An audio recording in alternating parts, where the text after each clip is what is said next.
Baik siswa-siswi sekalian, hari ini belajar PKN kelas 10 MIA ya, dengan materi bab satunya nilai-nilai Pancasila dalam rangka praktek penyelenggaraan pemerintah negara ya. Kita lanjutkan, ini masuk ke dalam sistem pembagian kekuasaan negara Republik Indonesia, kemudian kedudukan serta fungsi Kementerian Negara Republik Indonesia dan lembaga pemerintah negara Republik Indonesia. Yang ketiga, nilai-nilai Pancasila dalam penyelenggaraan pemerintah. Sistem pembagian kekuasaan dibagi lagi menjadi macam-macam kekuasaan negara dan konsep pembagian kekuasaan. Kemudian kedudukan dibagi menjadi tugas Kementerian Negara Republik Indonesia. Nilai-nilai yang ketiga, nilai-nilai Pancasila, ini ada menjadi nilai-nilai yang terkandung dalam Pancasila serta implementasi Pancasila dan nilai-nilai dalam penyelenggaraan pemerintahan negara. Baik, yang pertama tentang sistem pembagian kekuasaan. Sistem, apa itu sistem? Sistem adalah, kalau di sini kan sistem pembagian kekuasaan negara. Apa sistem? Sistem adalah suatu rangkaian atau jaringan ya, keseluruhan itu tentang sistem. Sekarang dibagi lagi menjadi pembagian kekuasaan. Ada berapa sistem pembagian kekuasaan negara Republik Indonesia? Di buku sudah ada itu ya. Kalian itu tugasnya belajar adalah sebagai siswa ya, sebagai siswa tugasnya belajar, sudah tahu ya. Kemudian kita lanjutkan pemerintah. Pemerintah merupakan salah satu unsur berdirinya suatu negara. Ada berapa unsur berdirinya suatu negara? Itu ada 4 ya, tapi yang sering pakai 3. 4 itu yang pertama rakyat, yang kedua pemerintah, yang kedua tentunya wilayah ya, wilayah itu tempat kita berdiri. Kemudian yang ketiga unsurnya itu pemerintah yang berdaulat. Nah itu ada 3 ya tentang pemerintahan. Kemudian macam-macam kekuasaan negara. Ada berapa macamnya? Ada kekuasaan legislatif, kekuasaan yudikatif dan eksaminatif ya. Nah, kalau menurut teori dari Montesquieu ya, tulisannya Montesquieu.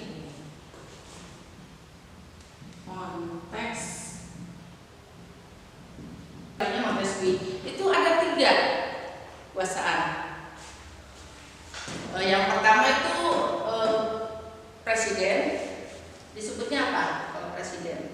Kekuasaan eksekutif. Kemudian yang kedua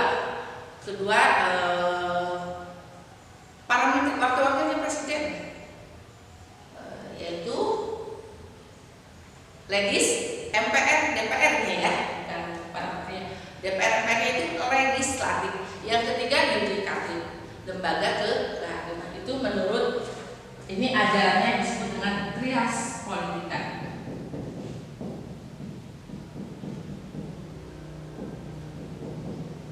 Ajaran Montesquieu itu trias politika tentang pembagian kekuasaan negara. Jadi pembagian itu dibagi lagi ada 3 ya yang tadi. Nah ini tentang kekuasaan negara. Ini 3 ya. Menurut Montesquieu ajaran trias politika. Ini siapa tadi? Eksekutif. Ini legislatif.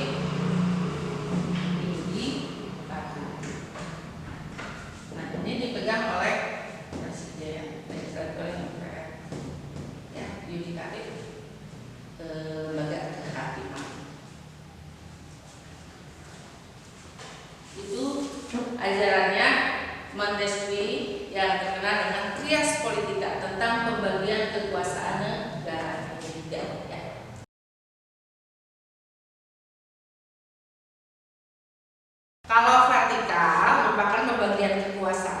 berdasarkan tingkatannya, berarti dari atas ke bawah. Contohnya mana? Dari atas ke bawah, berarti dari presiden sampai bawahannya.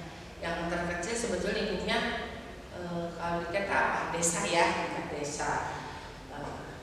Itu dibagi menjadi di dalam pasal 18 ayat 1. Saya bacakan ya.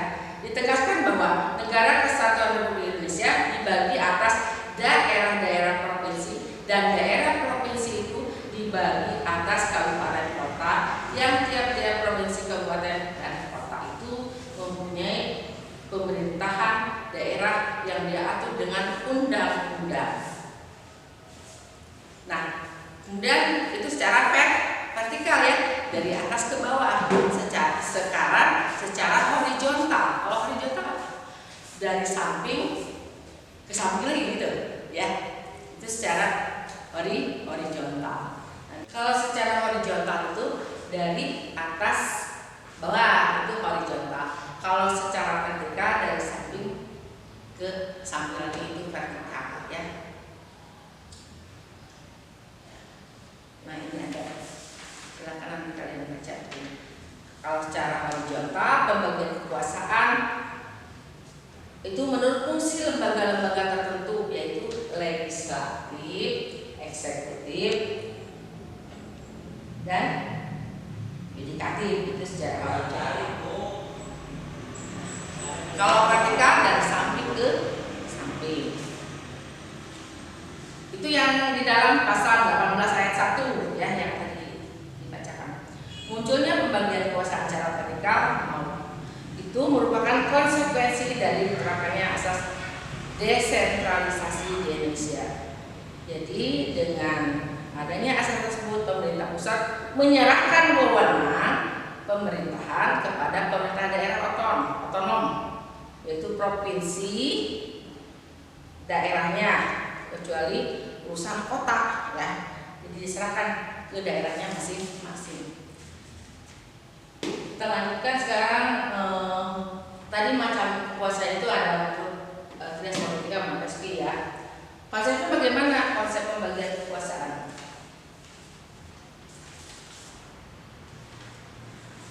Konsep pembagian kekuasaan di Indonesia menghindari adanya pemusatan kekuasaan ya pada salah satu pihak atau pada salah satu daerah. Makanya diperlukan adanya pemisahan atau pembagian kekuasaan. Itu menurut ini macam-macam kekuasaan negara, dan konsep pembagiannya itu supaya tidak ada pemusatan di satu daerah, satu apa ya? Ya daerah, kalau kita daerah ya, pembagian daerah-daerah. Maka ada macam-macam kekuasaan negara. Salah satunya ini ajarannya Trias Politika oleh Montesquieu ya. Disebut tentang sistem pembagian kekuasaan. Kemudian sekarang kita lanjutkan tentang ini apa? Kedudukan fungsi Kementerian Negara Republik Indonesia dan tugas kementeriannya apa saja? Lembaga pemerintah Indonesia. Lembaga pemerintah negara. Kedudukannya sangat diperlukan sekali, yaitu dalam rangka apa?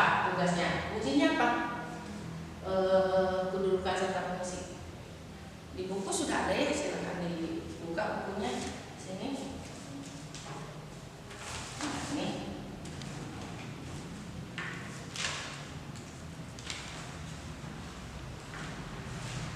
Tugasnya Kementerian Negara ini urusan tertentu dalam pemerintahan di bawah dan bertanggung jawab kepada presiden dalam